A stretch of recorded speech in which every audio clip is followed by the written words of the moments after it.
Hi everybody, my name's Mia. I'm here to make my first how-to video on how to do a feeding tube. So I know if this is your first time, you're probably really scared because let's face it, I know I was. It actually took me about 8 months ish, kind of, until I was ready to accept the fact that I was probably gonna have to deal with it for a while. So I decided to. Now, what really did it in for me was that 5 different doctors and people told me the exact same thing. That it would give me more freedom. I could take it in and out. I didn't have to wear it in public as much.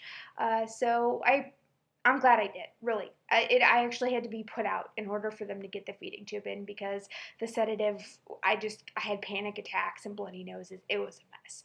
But anyway, I'm past that now.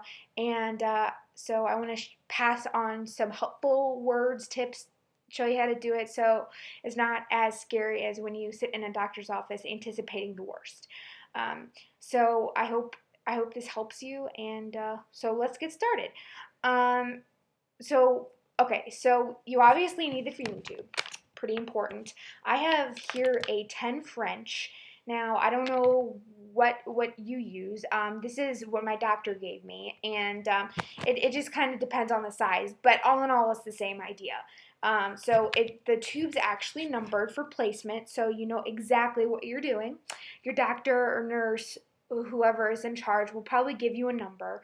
My nurse gave me the number, so that's how I knew what length it needed to be in order for it to work. So I am at length 60. And this works fine for me. So this is what I do. And on the feeding tube, you're probably going to have a guide wire. Now the guide wire is supposed to help you guide the tube down.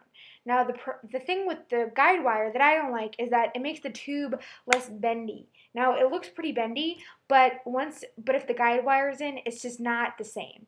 So I take it out here and I take the wire out and just set it to the side. So now I've got the feeding tube all ready to go, flopping around. And then next, I'm going to need a tape so that once I get the tube in, it stays in place. Now, for the tapes, it's your pretty standard Tegaderm tape. Now, for those of you who have rashes from tapes, who get rashes from tape, this is probably your best bet. Personally, it sticks the best. The other tape ones don't work as well. And let's face it, either way, you're going to get a rash because it's tape. At least for me. For some reason, the rash was more on this side than it was this side. I don't know why, but that's the way it is. So anyway, I like to take it out of the package so that I'm not trying to open a package and hold the feeding tube at the same time. So I took it out of the package and I'm going to set it here. So I got the tube, the package.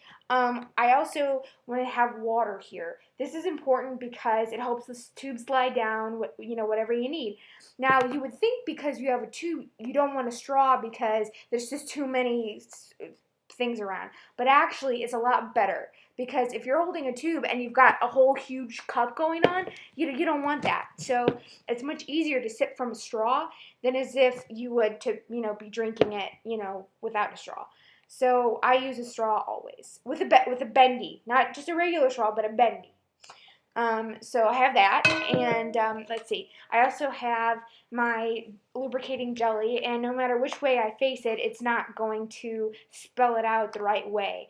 So you can kind of see it backwards. Anyway, the lubricating jelly, you would think is probably not great for your stomach. It might taste bad, but actually, it's if you don't put too much on, it's actually really helpful. It makes the tube slide down better, and you might feel like a weird sensation, but it really is not bad. Maybe cold would probably be the best word to describe it. It would be cold probably. So there's that. I got the water, the feeding tube, the tape. Now, as you can see, I have these napkins. Usually I use paper towels, but I don't have any on me right now, so I'm using napkins instead. So I spread one out because sometimes it can get a little messy with the lubricant if I put too much on by accident or whatever, or water spills or something. It just helps. And I also have an extra one too because if I don't get the tube in on the first try, I have to wipe my nose from the lubricant that's all in there. So if you don't get the feeding tube in on the first try, it's not bad, okay? It happens to everyone. I almost every time I put my feeding tube in, I have to do it more than once. Just kind of depends on the day, and it's hard to get yourself relaxed enough in order to do it, especially when you're first starting out. So don't feel bad, whatever. And it takes time.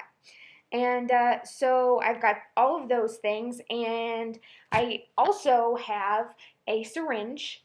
This syringe is supposed to help with placement. Well, I'll explain it later once I get the tube in. Then you also want a pH strip, which is also really important. I'll explain about that later too. It tests, your stomach contents to see where it is, to make sure it's there.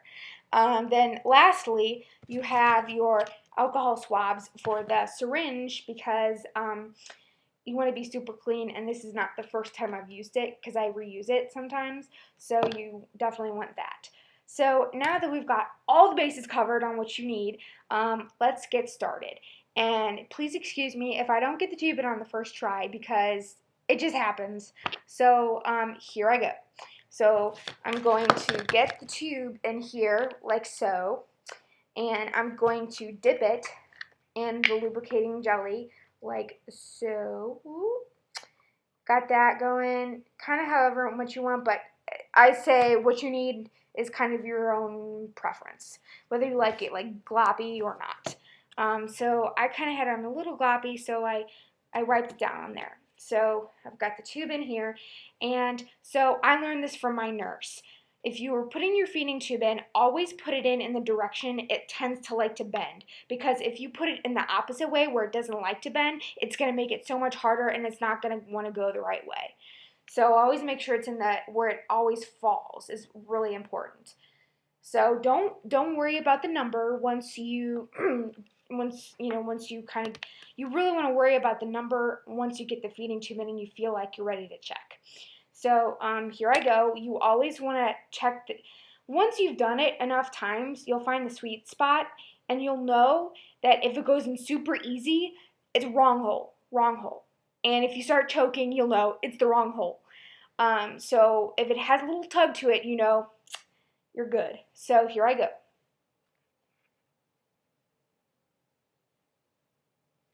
All right, so I'm feeling a little resistance right now, but a lot of pain, so maybe I hit a wall.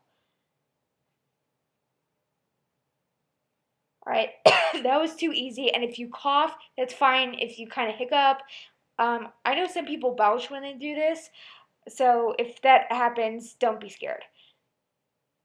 Hold on. Sometimes you have to readjust. Woo!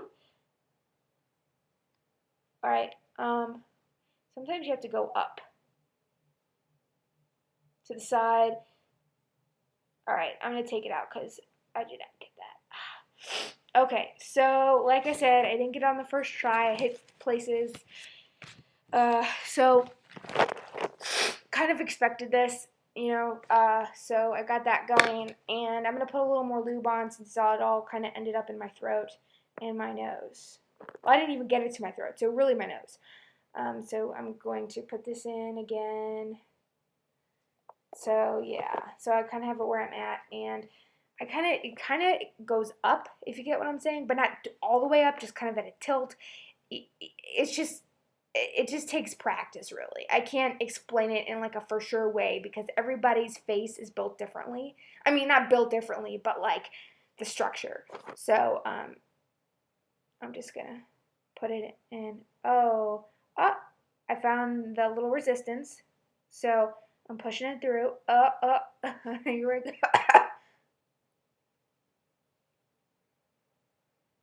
All right. I'm feeling resistance there, and it hurts my throat a little bit. If you hear a flick in there, it's probably because the tube turned by accident. So I'm going to take a sip of water. I'm going to swallow. All right. Now that I got the initial spot done, I had a little too much lube. That's why I'm tasting it. So now I've got this going in, going. Just push it in. Some people say to swallow and keep drinking water, but swallow like twice, and I think it helps because you're not like afraid. I don't know. So that's just me.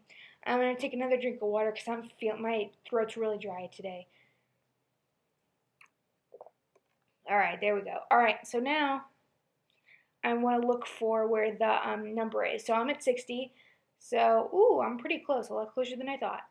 So that's 70. I might even be at the number. All right, here's 60. So I go one dot after the 60 because when you put it in, sometimes it slips out at the nose. So I'm really close actually. So I'm just gonna keep going, and stop.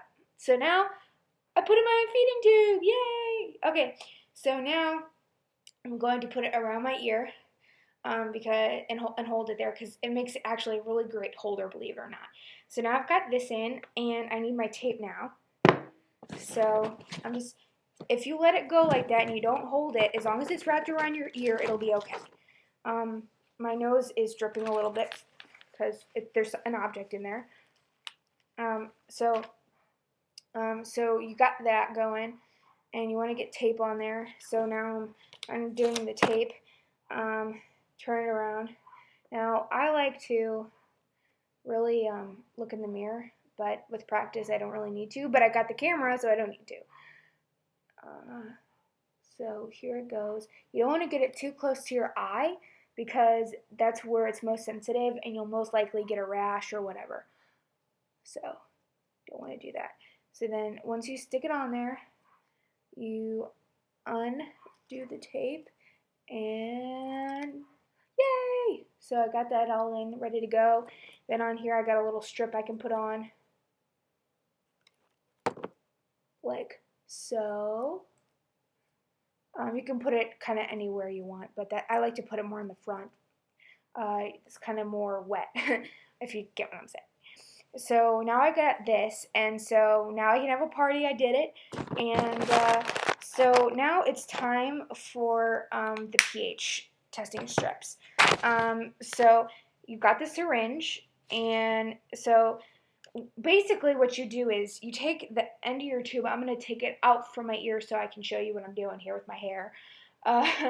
So now that I've got that together, I've got the end of my tube. So basically I'm going to, where is my thing? Okay, here's my alcohol swab. So I'm going to rip it open here, get it going. I'm going to swab this tip end here. Tip end here. And so I'm going to put it in, and basically you're grabbing the gastric juices to make sure the tube is in the right spot. Don't drink a ton of water before you do this, or else you're not going to get the right pH reading because they want acid.